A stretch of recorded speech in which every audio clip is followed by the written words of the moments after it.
নমস্কার দর্শক, আপনারা দেখতে শুরু করেছেন north Bengal TV. North Bengal TV এই মুহূর্তে উপস্থিত হয়েছে উত্তর দিনাজপুর জেলার গোয়ালপুকুর বিধানসভার গোয়াগা 1 গ্রাম পঞ্চায়েতের এই একটা গ্রামে, যেখানে আমরা পেয়ে গেছি বিজেপির ভোট প্রচারে বিজেপির যিনি উত্তর দিনাজপুর জেলার সাধারণ সম্পাদক রয়েছেন তাপস বিশ্বাস, ওনার কাছ থেকে শুনবো যে আগামী যে ওনাদের যে 23 তারিখে ভোট রয়েছে গোয়ালপুকুরে, সেই বিষয়ে বিস্তারিত আলোচনা করব। কতটা আশাবাদী ওনারা এই বিধানসভায় এবং কি প্রস্তুতি রয়েছে ওনাদের। বলছি দাদা, আপনাদের প্রার্থী নিয়ে আজকে আপনারা গ্রামে গ্রামে জনসংযোগ করছেন গোয়ালপুকুর বিধানসভায়, কি বলবেন দাদা? ভীষণ সাড়া আপনারা দেখতেই পাচ্ছেন। প্রার্থী যেখানে গ্রামে যাচ্ছে, মানুষ একদম সমস্ত মানুষ কেউ ঘরে থাকতে পারছে না, পুরা বাইরে বেরিয়ে আসছে, প্রার্থীকে আশীর্বাদ করছে এবং প্রার্থীর সাথে একটা মিছিল র্যালির মতো হয়ে যাচ্ছে। প্রায় 200, 300, 400 লোক প্রার্থীর পিছন পিছনে ঘুরছে।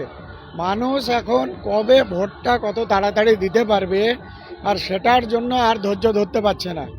যত তাড়াতাড়ি 23 তারিখ আসবে ততটাই মঙ্গল এবং ভারতীয় জনতা পার্টি এখানে জিতবে।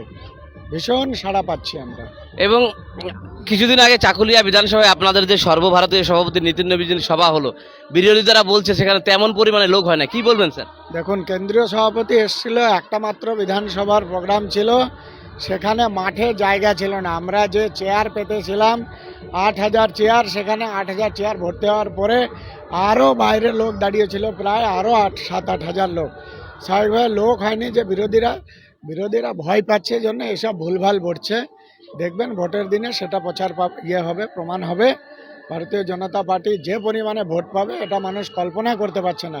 টিএমসি যে পরিমাণে পশ্চিমবাংলায় দুর্নীতি করেছে, পশ্চিমবাংলায় যেভাবে নষ্ট করেছে, পশ্চিমবাংলার সম্প্রীতি যেভাবে নষ্ট করেছে, পশ্চিমবাংলাকে যেভাবে ধ্বংস করেছে 15 বছর ধরে, মানুষ এবার স্থির করে নিয়েছে। হিন্দু, মুসলিম, বৌদ্ধ, খ্রিস্টান সমস্ত মানুষ তারা সিদ্ধান্ত নিয়েছে পশ্চিমবাংলার এবার পরিবর্তন দরকার, পরিবর্তন করবে, ভারতীয় জনতা পার্টির সরকার আসবে। যে সমস্ত প্রতিশ্রুতিগুলো দেওয়া হয়, যে তার মধ্যে যে একটি প্রতিশ্রুতি চোখে পড়ার মতো, সেটি হচ্ছে যেটা আপনার এখন বর্তমান শাসক দল চালাচ্ছে লক্ষ্মীর ভাণ্ডার, সেই জিনিসটাকে আপনারা একটু অন্যভাবে বা অন্নপূর্ণা ভাণ্ডারের মাধ্যমে 3,000 টাকা করে প্রতিশ্রুতি দেওয়ার। হ্যাঁ, আমরা তো অনেক আগে থেকেই বলছি, আমাদের ইশতেহার প্রকাশ হয়েছে মাত্র কদিন হলো, কিন্তু আমরা আরও প্রায় 3-4 মাস 5 মাস আগে থেকে আমরা বলছি আমরা মায়েদেরকে 3,000 টাকা করে দেব। প্রত্যেক মায়েদের, প্রত্যেক মহিলার জন্য, তার সম্মানের জন্য, তার ছেলে মেয়ের ভবিষ্যতের জন্য, ছেলে মেয়েকে যাতে তারা ভালোভাবে মানুষের মতো মানুষ তৈরি করতে পারে, তার জন্য আমরা 3,000 টাকা দেব। বলছি দাদা, বিজেপিকে যেটা বিরোধীরা বেশি আক্রমণ করে, যে বিজেপি বাংলার অস্মিতা সংস্কৃতি বোঝে না, সেই জায়গায় দাঁড়িয়ে যদি তারা ক্ষমতায় আসে, উদাহরণ দিয়ে বলছি মাছ মাংস খাওয়া বলুন, কে কি পড়বে, এই ধরনের বিষয়ে আপনারা হস্তক্ষেপ করবেন, কি বলবেন? দেখুন, বিজেপি পশ্চিমবাংলার বাইরে ভারতবর্ষের অধিকাংশ রাজ্যে বিজেপি রয়েছে। পার্শ্ববর্তী বিহারে বিজেপি আছে, বিহারে খোঁজ নিন সেখানে মাছ মাংস বন্ধ আছে কিনা। খাওয়াটা যার যার ব্যক্তিগত রুচির বিষয়। যে ধরুন মাছ মাংস খায় না, সাধু সন্ত যারা আছে, তার কাছে যদি আপনি জিজ্ঞাসা করেন যে মাছ মাংস খাওয়াটা কেমন, স্বাভাবিকভাবে সে বলবে মাছ মাংস খাওয়াটা ভালো না, সে যেহেতু সে খায় না। তো এবার যদি আমার কাছে জিজ্ঞাসা করেন আমি মাছ মাংস খাই, আমি বলবো হ্যাঁ, মাছ মাংস খাওয়াটা তো অন্যায়ের কিছু না। কিন্তু আপনি একজন সাধু, সন্ন্যাসী, ভক্ত যারা মাছ মাংস খায় না, আর সনাতনীদের মধ্যে তো প্রচুর এমন লোক রয়েছে, তারা তো চাইতেই পারে, তাদের মনে হতেই পারে মাছ মাংস বাকিরাও না খাক, সেটা হতে পারে। কিন্তু ভারতীয় জনতা পার্টির এরকম কোনো বিষয় নেই। পশ্চিমবাংলার বাইরে ভারতবর্ষের অধিকাংশ রাজ্যে ভারতীয় জনতা পার্টি সরকারে আছে, কোথাও মাছ মাংস বন্ধ নেই, কোথাও মুসলমানদের উপরে অত্যাচার নেই, কোথাও মুসলমানরা কষ্টে নেই। সমস্ত জায়গাতে সবাই মিলে সবকা সাথ, সবকা বিকাশ এবং সবকা বিশ্বাস। আর এবারে পশ্চিমবাংলায় আরেকটা নতুন যুক্ত যেটা হয়েছে, ভয় নাই আর ভরসা চাই ভারতীয় জনতা পার্টিকে।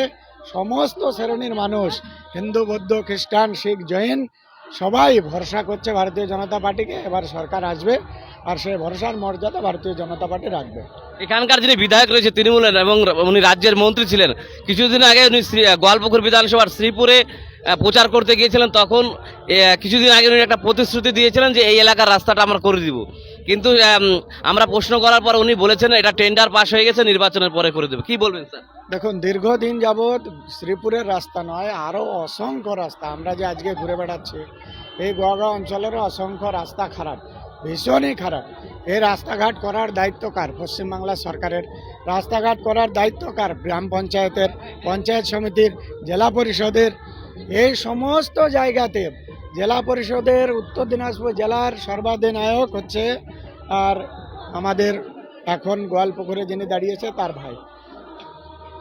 থেকে কাছের যিনি মমতা ব্যানার্জির প্রিয়, মমতা ব্যানার্জির মন্ত্রিসভায় যিনি আছেন তিনি রাব্বানি। এখানকার জেলা পরিষদের বাইরে পঞ্চায়েত সমিতি টিএমসির তার নেতৃত্বে রাব্বানি এবং তার ভাইরা, প্রধান যারা তারাও তাদের নেতৃত্বে রাব্বানি এবং তার ভাই ভাস্তারা। স্বাভাবিকভাবে রাস্তাঘাট করার দায়িত্ব তাদের। কেন্দ্রীয় সরকারের বা এমপির দায়িত্ব গ্রামের রাস্তা করা নয়, ন্যাশনাল হাইওয়ে করার দায়িত্ব, ন্যাশনাল হাইওয়েতে ওভারব্রিজ করার দায়িত্ব, বাকি সমস্ত বিষয় করার দায়িত্ব কেন্দ্রীয় সরকারের। আজকে যান ন্যাশনাল হাইওয়ে, ভীষণ ভালো রাস্তা। শিলিগুড়িতে যান, কিভাবে ফ্লাইওভার হয়েছে বিভিন্ন জায়গাতে। শিলিগুড়িতে যাওয়ার পথে, রায়গঞ্জে যাওয়ার পথে দেখতে পাবেন অসংখ্য ফ্লাইওভার, সেখানকার সুন্দর পরিবেশ, মনোরম রাস্তাঘাট। এটা হচ্ছে কেন্দ্রীয় সরকারের কাজ। শিলিগুড়ির কাওয়াখালীতে প্রধানমন্ত্রীর জনসভা কতটা প্রভাব ফেলবে উত্তরবঙ্গে? অসংখ্য লোক হবে, লোক বেশি হয়ে জায়গা দিতে পারবে না জন্য আর ভারতীয় জনতা পার্টি সিদ্ধান্ত নিয়েছে শুধুমাত্র শিলিগুড়ি সাংগঠনিক যে জেলা আমাদের, তাদের সেখান থেকেই লোক যাবে। যেমন এত লোক গেলে আমরা জায়গা দিতে পারি না, একটা বিশৃঙ্খলা তৈরি হয়, মানুষের কষ্ট হয়, ভারতীয় জনতা পার্টির কর্মীদের কষ্ট হয়। তারপরেও মানুষ থাকতে চায় না। অসংখ্য ফোন এসছে আজকে সারাদিনে, যারা আগামীকাল যাওয়ার জন্য তারা প্রস্তুত আছে শিলিগুড়িতে। কিন্তু আমরা ব্যবস্থা না করছি কেন? যে এত লোক গেলে সেখানে জায়গা দেওয়ার মতো অবস্থায় আমরা নেই। আর কালকেও দেখলেন আপনি আমাদের দক্ষিণ দিনাজপুরে বুনিয়াদপুরে হলো সভা, সেখানে অসংখ্য লোক হয়েছে। মানুষকে আমরা নিয়ে যেতে চাইনি, কিন্তু তাও মানুষ স্বেচ্ছায় নিজের গাড়ি ভাড়া করে নিজের পকেটের পয়সা খরচা করে মোদিজিকে দর্শন করার জন্য যাচ্ছি। গোয়ালপুকুরে কোনো হাই ভোল্টেজ সভা হতে চলেছে বিজেপির পক্ষ থেকে? গোয়ালপুকুরে খুব তাড়াতাড়ি একটা বড় সভা, আমাদের রাজ্যের সর্বোচ্চ নেতৃত্ব আসবে, সেটা খবর পেয়ে যাবেন, দু একদিনের মধ্যে খবর পেয়ে যাবেন। ধন্যবাদ দাদা। নমস্কার।